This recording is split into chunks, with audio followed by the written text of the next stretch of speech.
Shalom, selamat pagi Bapak Ibu Saudara yang saya kasih dalam nama Tuhan Yesus Kristus. Kembali lagi pada pagi hari ini. Sebelum kita beraktivitas, kita akan mendengarkan renungan firman Tuhan. Renungan pada pagi hari ini saya beri judul Tetap Percaya di Tengah Kemustahilan. Dengar kata mustahil, itu kan berarti sesuatu yang tidak mungkin terjadi. Bener ya, kalau seumpama saya bilang, nanti malam akan hujan duit. Pasti kita nggak percaya Bapak ya. Kenapa? Karena itu kan sesuatu yang mustahil. Kalau beneran ada hujan duit, saya yang pertama keluar rumah Bapak Ibu. Saya mau kumpulin uangnya. Tapi itu kan sesuatu yang mustahil.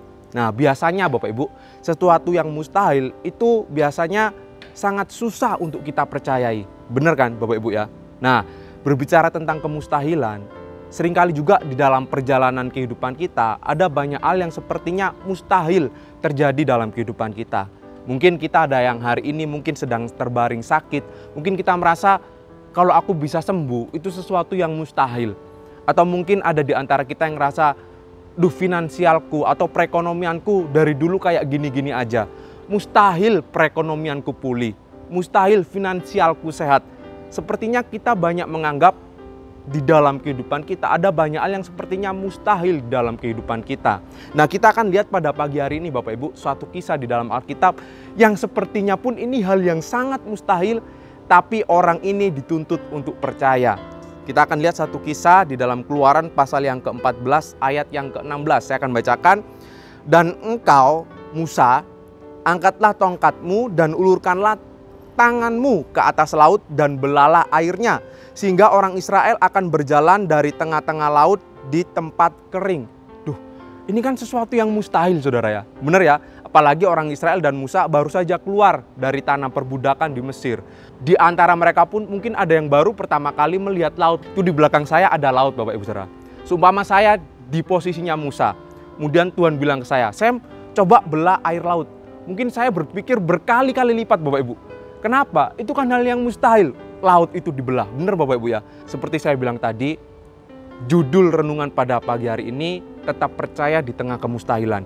Dan kita akan lihat Bapak Ibu, ketika Musa diperhadapkan dengan kemustahilan, apa yang menjadi sikapnya Musa? Apa yang menjadi responnya Musa?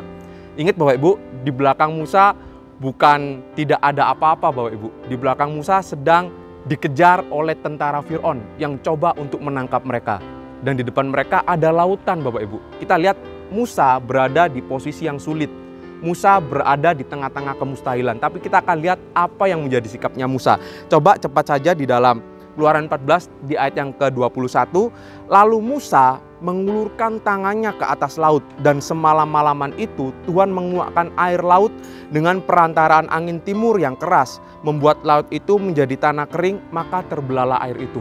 Kalau seandainya Musa itu nggak percaya, dia nggak bakalan mau untuk mengulurkan tangannya ke atas laut atau mengulurkan tongkatnya ke atas laut.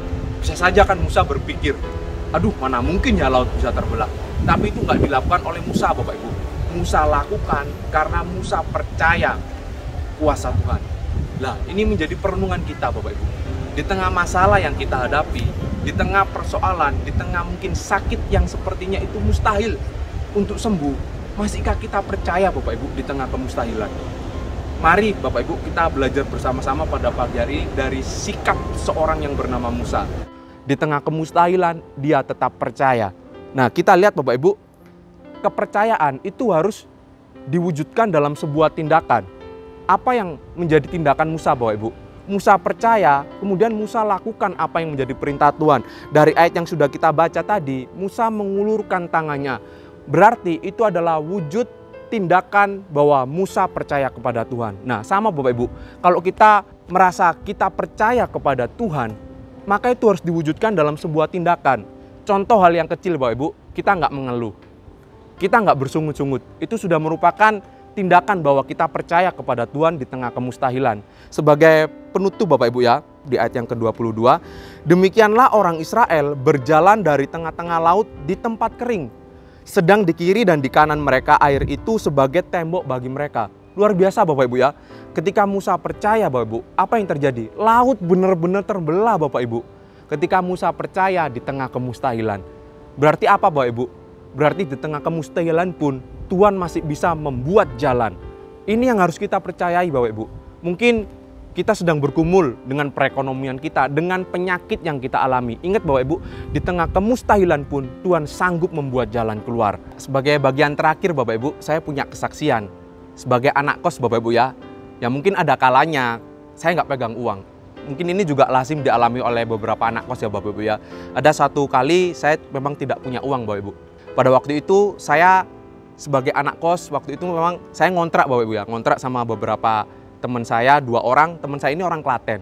Tiap weekend teman saya ini mesti pulang Bapak Ibu. Teman saya ini mesti pulang, dan pada waktu itu saya nggak pulang ke Temanggung. Biasanya kalau tiap hari Jumat, Sabtu saya balik ke Temanggung. Pada waktu itu karena memang saya ikut organisasi, jadi saya nggak bisa pulang. Namanya nggak pegang uang Bapak Ibu ya. Udah malam, kelaparan, ya saya pengennya tidur aja lah, biar cepet besok. Tapi pada waktu itu Bapak Ibu, saya ingat jam 7 malam hari Sabtu Bapak Ibu ya. Jadi malam Minggu, jam 7 malam saya tidur Bapak Ibu. Kemudian jam setengah 12 malam tiba-tiba ada yang ketok-ketok pintu Bapak Ibu. Saya bangun tapi saya nggak mau buka Bapak Ibu. Ya saya takut ada apa-apa ya. Kenapa kalau saya diculik kan kasihan orang tua saya di rumah Bapak Ibu ya. Jadi saya nggak mau buka, saya diemin aja. Tapi pada waktu itu ketika saya biarkan tiba-tiba ada suara mas. Nah di situ saya tahu ini ibu-ibu nggak bakalan aneh-aneh Bapak Ibu ya. Karena dia panggil mas. Jadi saya buka pintunya. Kemudian ibu-ibu ini bawa 3 kotak nasi Bapak Ibu. Karena memang pada waktu itu di sebelah tetangga ada acara Bapak Ibu ya. Jadi dia bawa 3 bungkus nasi, kemudian ibu ini tanya, "Mas, bener di sini 3 orang ya?" Saya waktu itu refleks Bapak Ibu. Ya ini saya dosa Bapak Ibu ya. Refleks saya bilang, "Oh iya Bu, 3 orang." Kan harusnya 1 Bapak Ibu ya, tapi saya refleks bilang 3, akhirnya saya dapat 3 nasi Bapak Ibu. Kalau dipikir-pikir, ibu ini tahu dari mana saya kelaparan Bapak Ibu. Kan nggak mungkin Bapak Ibu kalau dia tahu sendiri. Nah di sini Bapak Ibu, saya mulai yakin Bapak Ibu bahwa di tengah kemustahilan pun Tuhan sanggup untuk membuat jalan. Jadi mari Bapak Ibu kita belajar dari Musa tadi. Ketika diperhadapkan dengan kemustahilan, Musa memilih untuk tetap percaya kepada Tuhan. Nah sama Bapak Ibu, ketika kita menghadapi kemustahilan di dalam perekonomian kita, mungkin kesehatan kita yang sedang menunggu kesehatan, mungkin ada di antara kita yang masih terbaring sakit. Ingat Bapak Ibu, di tengah kemustahilan pun Tuhan masih sanggup untuk membuat jalan. Puji Tuhan, mari kita berdoa. Tuhan Yesus, terima kasih pada pagi hari ini kami ucap syukur Tuhan. Tuhan telah menjagai di sepanjang malam hari ini. Dan pada pagi hari ini sebelum kami beraktivitas melakukan setiap pekerjaan kami, kembali lagi Engkau menyapa kami melalui kebenaran firman-Mu. Biarlah Tuhan, kalaupun ada masalah, tantangan, persoalan yang sepertinya itu hal yang mustahil, kami mau belajar dari Musa Tuhan. Untuk kami tetap percaya bahwa kuasa Tuhan tetap sama dari dahulu, sekarang, dan sampai selamanya. Dan kami berdoa Tuhan Yesus di sepanjang hari ini, kegiatan kami, pekerjaan kami, kiranya Tuhan yang senantiasa menyertai, dan dimanapun kami berada, kami boleh menjadi berkat bagi banyak orang. Terima kasih Tuhan, di dalam nama Tuhan Yesus Kristus, haleluya, amin.